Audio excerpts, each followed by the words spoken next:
भुजगशयनं पद्मनाभं सुरेशं विश्वाधारं गगनसदृशं मेघवर्णं शुभाङ्गं लक्ष्मीकान्तं कमलनयनं योगिभिर्ध्यानगम्यं वन्दे विष्णुं भवभयहरं सर्वलोकैकनाथं वन्दे विष्णुं भवभयहरं सर्वलोकैकनाथम्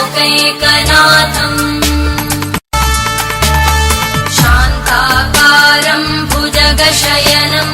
पद्मनाभं सुरेशं विश्वाधारं गगनसदृशं मेघवर्णं शुभाङ्गं लक्ष्मीकान्तं कमल